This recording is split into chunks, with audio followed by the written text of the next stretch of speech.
Ano na niya, Mr. Maravillas? Parang bumalik ka na. Umuwi na kami ni Mrs. para masimulan yung pagkikiisa natin sa panawagan ng ating Pangulong Nagbabagang mga balita at pagtalakay sa mga isyu ng lipunan. Bulsa, opinyon, banat at paglalantad sa katotohanan. Bulsa, what you see is what you get. You decide. Bongbong Marcos na simulan na yung pagkikiisa tumulong sa pagpaunlad ng bagong Pilipinas. Bawat mamamayan, bawat Pilipino may magagawa. Simulan natin ang pagbabago sa ating mga sarili. Di ba, mga kababayan? Pero andyan, Mr. Maravillas, tumindi yung away. Para niyang civil war na ng mga Marcos at Duterte. Hindi man po nakikipag-away yung ating Pangulong BBM. BBM. Hindi man po palaaway ang pamilya Marcos.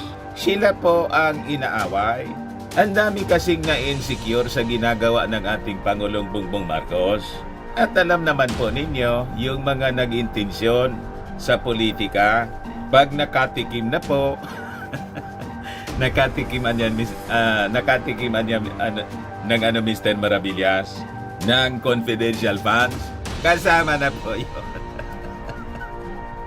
Kaya inaaway po yung ating Pangulong Bongbong Marcos at ang kanyang pinsan na si Speaker Martin Romualdez. Pero yung magpinsan po, hindi man po nakikipag-away. Sila yung inaaway. Pero anya, Mr. Maravillas, di ba rumisbak na yung ating Pangulong Bongbong? Sinabihan niya ng ating Pangulo na yung mga ginagawa na mga ganong pronouncement ng dating Pangulo, Pangulong Digong, dahil sa fentanyl. Sa epekto ng fentanyl. Ako po, iba man po yung aking reading. Positive yung aking interpretation, yung reading ko po sa statement ng ating Pangulong Bongbong Marcos.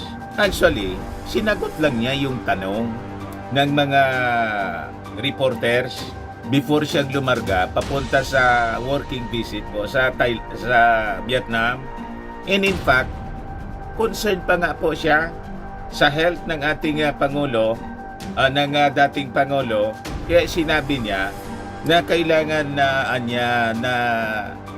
asikasuhin ng kanyang mga doktor itong si Digong. Ano niya, Mr. Maravillas, iparehab na. Yung fentanyl po, by his own admission po ni Digong, sinabi mismo ni Digong noong panahon niya, presidente pa siya, na nakaka-addict yun. Sinaway nga siya, mga kababayan, ng kanyang doktor. Pero tinuloy-tuloy, mga kababayan, ni dating Pangulong Digong. Yung term na ginamit ng ating Pangulong Bongbong Marcos, hindi man po magparihab, kundi magpagamot. Iparinig ko sa inyo yung statement ng ating Pangulo sa interview ng mga reporters para hindi po mamisinterpret, nami-misinterpret ng karamihan ng mga nanggagatong nanggagatong ng gulo na rumisbak yung ating Pangulong Bongbong. Buniltahan si Digong dahil, mga kababayan, sa sinabi nito doon sa rally sa Davao ng Pangulo bangag.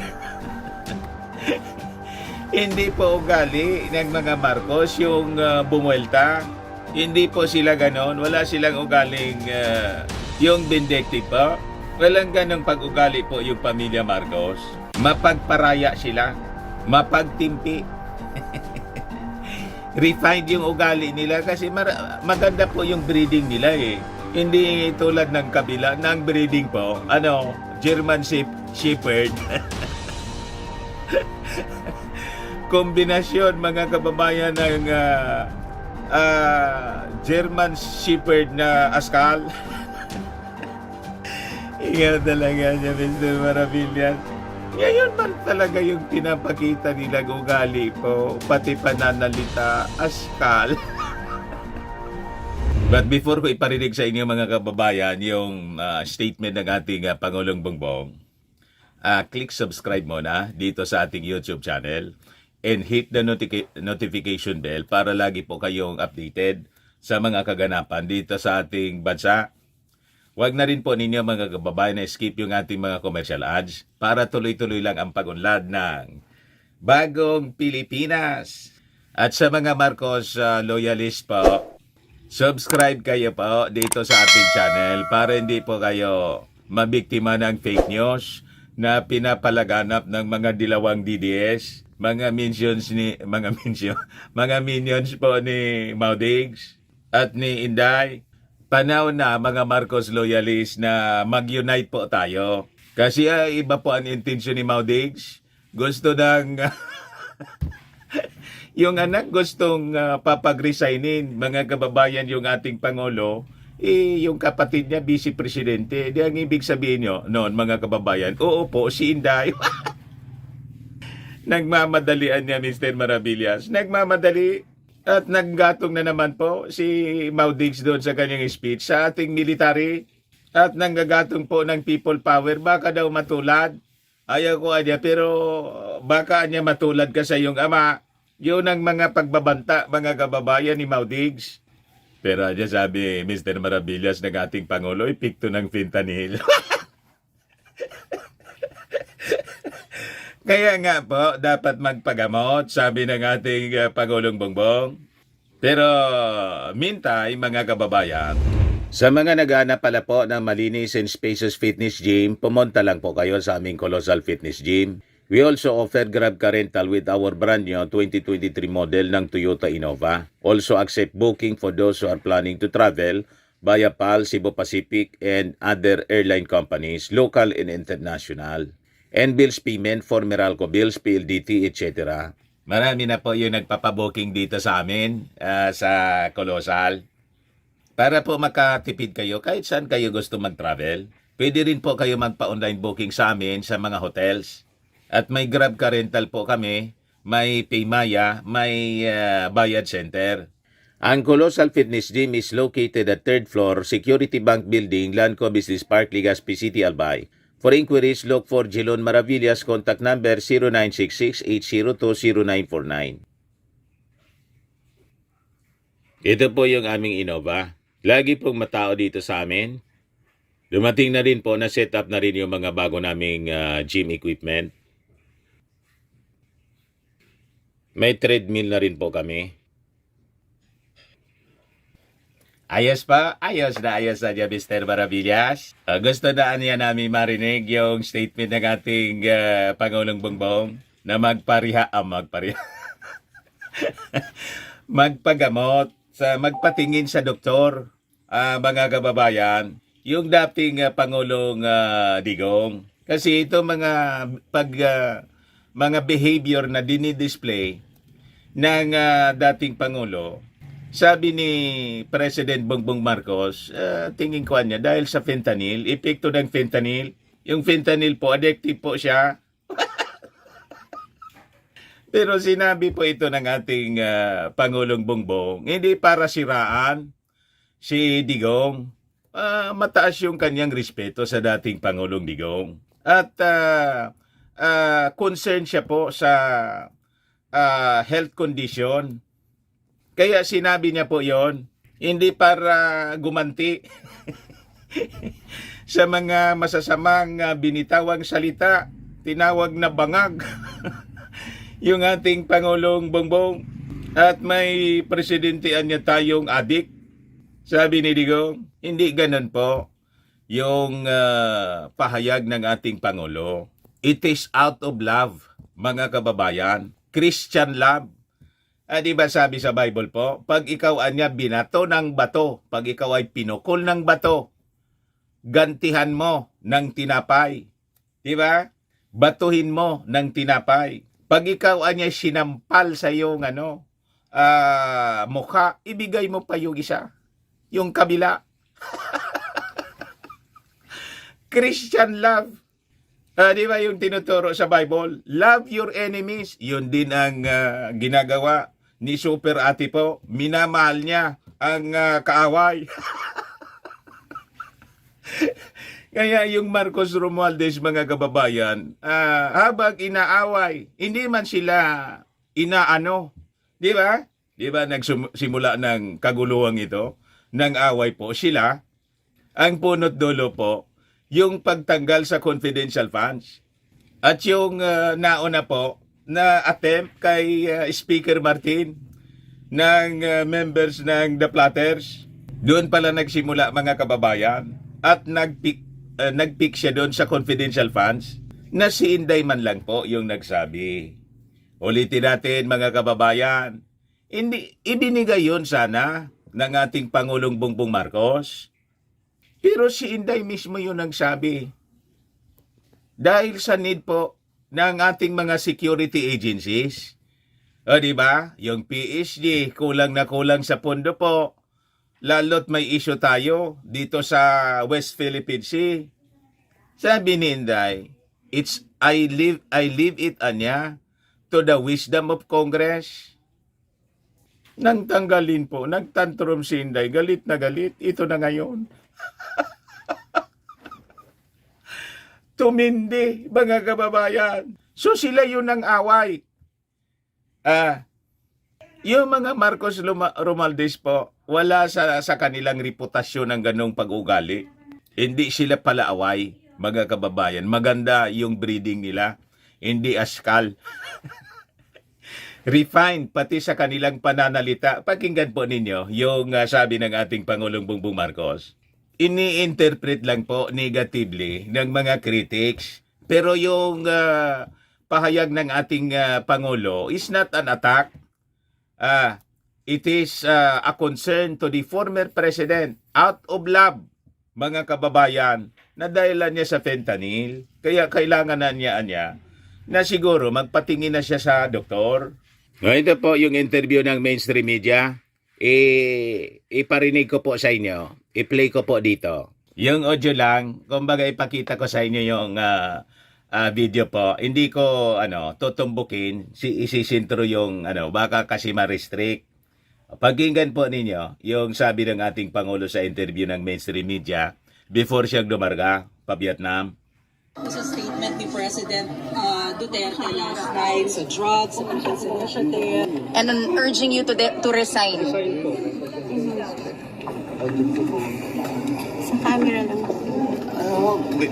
I think it's the fentanyl. Fentanyl is the strongest painkiller that you can buy.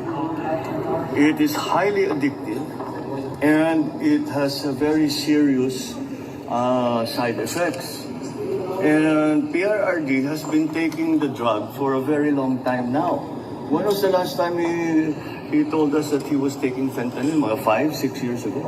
Something like that. After 5-6 years, it has to affect yung kaya kalagay ko kaya nagkakaganyan. So, I hope his doctors take better care of him. Hindi pinababayaan itong mga nagiging problema. But sir, can you categorically deny that you're involved in drugs para matapos ng... I won't even dignify Okay, the yung PDEA report. Thank you. Thank you, sir. There you go, Mr. President. Malinaw po, mga kababayan. Ito yung transcript para malinaw. I think, Anya, it's the fentanyl. Fentanyl is the strongest painkiller that you can buy. It is highly addictive and it has a very serious side effects. O ngayon, tingin ninyo, sino yung addict?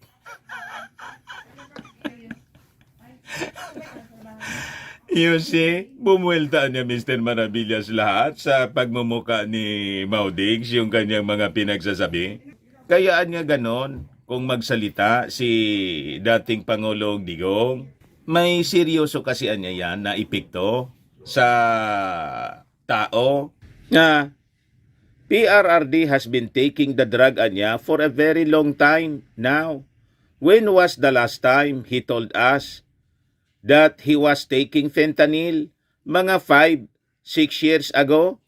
Something like that. After 5 to 6 years niya, it has to affect kung kaya nagkakaganyan. So intindi na lang po natin siguro yung dating Pangulong Digong.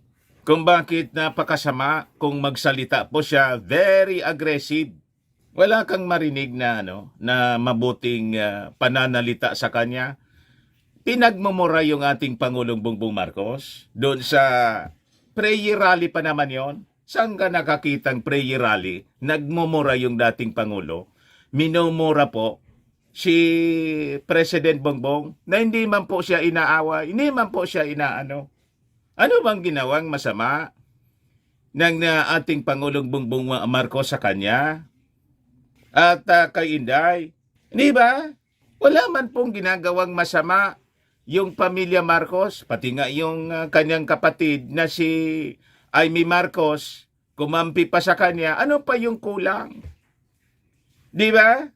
Pagkatapos, sabi nga dito sa amin, tinamo ng kanyang anak na sino yon, si Basti yata o si Pulong, parang si Basti, tinamo, sinumbatan yung ating Pangulong Bongbong Marcos na pinapalabas walang utang na loob. Kasi po, pinalibing yung tatay ng ating Pangulong Bongbong. Noong Pangulo pa yung kanyang tatay na si Digong, pinalibingan niya sa libingan ng mga bayani. Niya naging Pangulo naman siya ng Pilipinas dahil man sa support ni Amy Marcos at ng mga Marcos loyalist. Without the support of the Marcos loyalist ni Amy Marcos, hindi nangampanya sa kanya, hindi man siya po magiging Pangulo ng bansa. So, amanos na po. Diba? Saka may karapatan yung dating Pangulong, yung pamilya Marcos na ilibing sa libingan ng mga bayani si Apo Lakay kasi sundalo po. Diba sa libingan ng mga bayani, ang libingan ng mga bayani para po yon sa mga sundalo.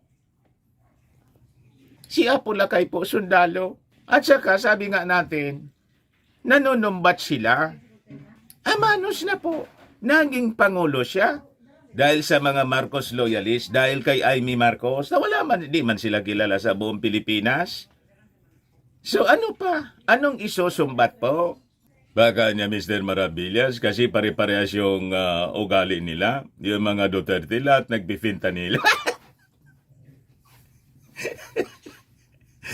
May mga tato nga po. Ibang mga gang members, ganun po yung ganun yung mga ginagawa sa katawan. May mga tato. Pati si Inday may tato. So sabi ng ating Pangulo, after 5 to 6 years niya, it has to affect kung kayaan niya nagkakaganyan. Also, I hope his doctors take better care of him. Hindi pinapabayaan like yung mga nagiging problema.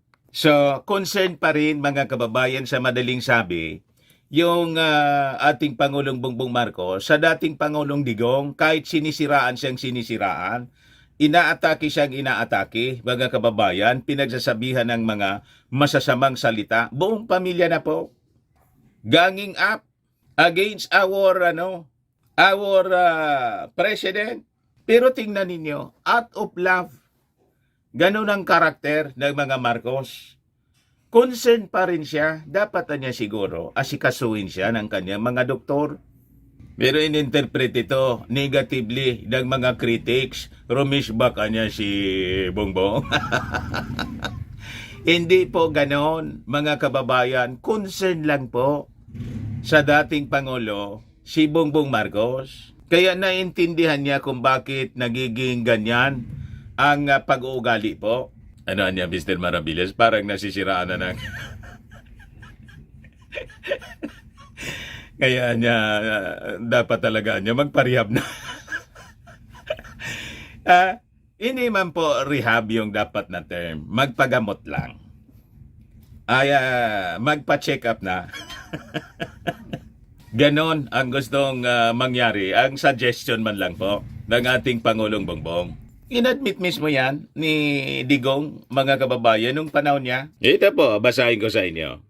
Published by Impact Leadership, sabi ni Digong, I used to press something here, fentanyl. In 2016, then President Duterte Rodrigo Duterte explained during the Wallace Business Forum dinner why he always holds the side of his cheek.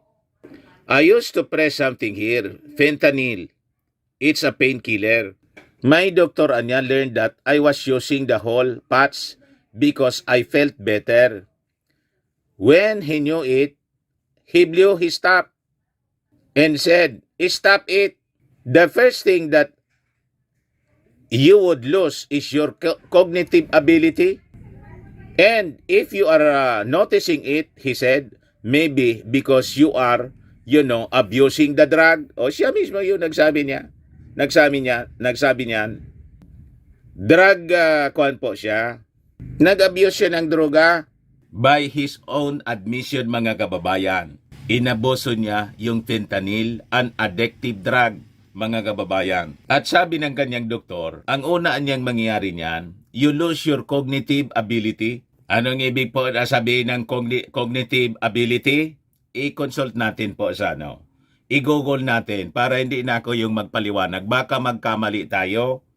Mabas tayo ng mga DDS. Google. Pasiguro. Ano daw yung cognitive? Cognitive means relating to the mental process involved in knowing, learning, in understanding things. Pag nawala na yung cognitive ability mo, hindi ka na makaintindi. Di ba? Nakakalusaw po ng utak. Madaling sabi, in simple terms, yung droga na tinitake ni dating Pangulong Digong, nakakalusaw ng utak. Kaya siguro ganon, tama yung sinabi ng ating Pangulong Bongbong Marcos, kung bakit siya nagkakaganyan. Para nang kung magsalita, walang manners. Pag bumuka yung bibig po. Kaya nadamay siya, Nadamay yung kanyang, tawag dito, yung kanyang kaibigan, si Pastor Gibbs, nadamay yung SMNI. Suspendido. At namimiligrong mawala yung franchise. Saan nagsimula yon? Sa programang Gikan sa China. Ay, Gikan sa masa para sa masa. Kaya mga kababayan, malamang nagkakaroon ng sinasabing cognitive dissonance. Yung dating Pangulong Digong, ano niya yan na dissonance mo, Mr. Maravillas? I-google ulit natin po. Google. Cognitive dissonance is the discomfort a person feels when their behavior does not align with their values or beliefs. Cognitive dissonance is a psychological phenomenon that occurs when a person holds two contradictory beliefs at the same time. Kaya po yung ating dating Pangulong Digong, kontra-kontra kung magsalita. Just 2 weeks ago, mga kababayan, naglangis-langis siya. Sa Pangulong Bongbong Marcos, pinuri pa. Kasi naman niya, Mr. Maravillas, may hinihiling. May pabor na gustong hingin yung kay Pastor Gibbs, saka yung issue sa ICC na para lumambot. Hindi nangyaring lumambot, mga kababayan, lalo na yung sa issue sa kanyang kaibigan ni si Pastor Gibbs na in hot water. At malamang masara yung SMNI kung saan nagpo-programa siya. Nagmasense na walang mangyayari, umatake. Noong linggo, mga kababayan, yon ang cognitive dissonance, mga kababayan. Kaya tama po yung advice ng ating Pangulong Bongbong Marcos, out of love, concern siya po sa health ni Pangulong Digong, dating Pangulong Digong. Kaya imbes na magalit siya o rumisbak siya ng masasamang salita, ito yung naging statement ng ating Pangulong Bongbong. So I hope his doctors take better care of him. Hindi pinababayaan like yung mga nagiging problema. So yun po ang dapat gawin ng pamilya Duterte at yung mga nagmamahal na mga minions niya, mga DDS. Imbes na siging pakipag-away ninyo, kung mahal ninyo yung dating Pangulo, di ba yun ang tinitingala ninyong leader? At wala nang mas magaling pa sa inyo kundi si Digong. Kaya po, ipatingin ninyo sa doktor. Sa Mandaluyong yata, may mga Mandaluyong nga niya, Mr. Maravillas, di ba yung nilalagyan ng jacket? Iba niya yung nilalagyan ng jacket yung dinadala doon na pasyente? Doon ba yun dinadala? Sa kung saan? Gusto ninyo sa Beijing, China? Di ba? Para maasikaso ni Xi Jinping mismo. Kaibigan niya si Xi Jinping eh. Patingin siya sa mga magagaling na doktor na Chinese. Baka niya, Mr. Maravillas, pagbalik niya ni Digong dito sa Pilipinas, Chinese nang magsalita. Laloan niya tayo nagka-problema niyan, Mr. Maravillas. Kahit siguro saan niya gusto? Diyan sa Davao, sa Maynila. Importante po, mapatingnan yung cognitive. Yung mental condition ng dating Pangulong Digong. Mapatingnan po para maayos, mahigpitan yung... Kasi po, siyempre hindi natin maalis. May impluensya pa rin siya sa ating mga mamamayang Filipino. Nanggatong na sa military na naman po. At parang gusto niya na gatungan yung people power. Nag-warning po sa ating Pangulong Bongbong, baka niya matulad ka sa tatay mo. Ayoko niyang mangyari yung ganon. So, seryoso na po. Baka masabit po sa sa pag-overthrow ng ating administrasyon sa kudita. Magkagulo-gulo dito sa Pilipinas dahil yung leader na sinusunod po ninyo may medyo kailangang magpagamot. Di ba? Hindi nasa tamang pag-iisip. O ito, yung sabi niya po, baka impact leadership po, yung source natin. Baka susunod ka sa dinaanan ng tatay mo. Former President Rodrigo Duterte warns President Ferdinand Marcos Jr.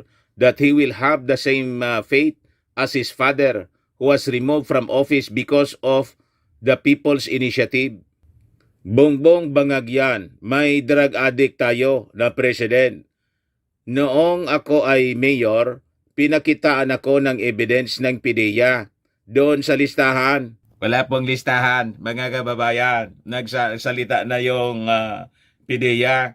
Never na may listahan na ganon. Nandun na niya yung pangalan mo. Ayaw kong sabihin yan kasi magkaibigan tayo. Kung hindi magkaibigan, magkakilala. Ayan tuloy, with that statement na silipan na siya ng butas ng mga dilawan. Sabi ng mga dilawan, may nabasa akong post. Ilan niya sa mga kaibigan na drug lords ni Digong ang hindi man niya ipinakulong kasi kaibigan. Di ba?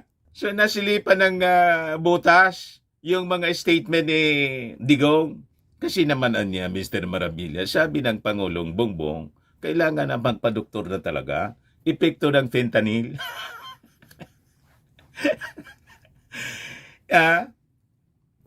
Inilulubog ni Digong yung kanyang sarili. Ikaw pumasok kayo ng alanganin, Mr. President, baka susunod ka sa dinaanan ng tatay mo, then ako takot, ayaw kong mangyari sa iyo yan. O, kita ninyo? Kontra-kontra na naman yung sinasabi niya. Epekto po ng fentanyl, cognitive dissonance. Diba? Iba yung sinasabi sa nasa isip niya. Iba yung double talk nga po. Cognitive dissonance, mga kababayan. But anyway, yung ating Pangulong Bongbong Marcos po, hindi siya distracted nitong mga distracted pala. Hindi siya distracted nitong mga pag-iingay ng mga Duterte. Tuloy-tuloy lang po siya sa pagtrabaho. Nandun siya ngayon for a 2-day visit sa Vietnam. O sabi diyan, Marcos assures food for all amid El Nino. Na makikita ninyo, maayos yung pag-iisip ng ating Pangulong Bongbong Marcos kasi hindi siya naka-fentanyl. Di ba? Focus na focus siya sa kanyang trabaho para sa bagong Pilipinas, para umunlad po ang ating bansa, para sa mga mamamayang Pilipino. Ayos pa? Ayan man lang po. Baka lang gusto ninyo itong itry. Firmax Firming and Lifting Cream, pinapahid po sa mga pulses and affected area. Mainam po sa paninigas ng mga kaso-kasuan. Ito naman po, Automax Radiant Serum. Sa mukha naman yung application. Anti-aging po siya. You will look 10 years younger than your age. Sa mga cancer patients naman po, baka lang gusto ninyo itong itry, Ningxia Red Mix Fruit Drink. Hindi man po siya gamot, food supplement siya, kaya lang, gawa siya mga kababayan sa goji berry. Yung goji berry may anti-cancer properties. Ayos pa? Ayos na ayos niya Mr. Maravillas, bastang wag titira ng fentanyl. Maganda niya yung patutungawan ng ating bansa, basta yung leader walang fentanyl. Bye-bye po mga kababayan. God bless.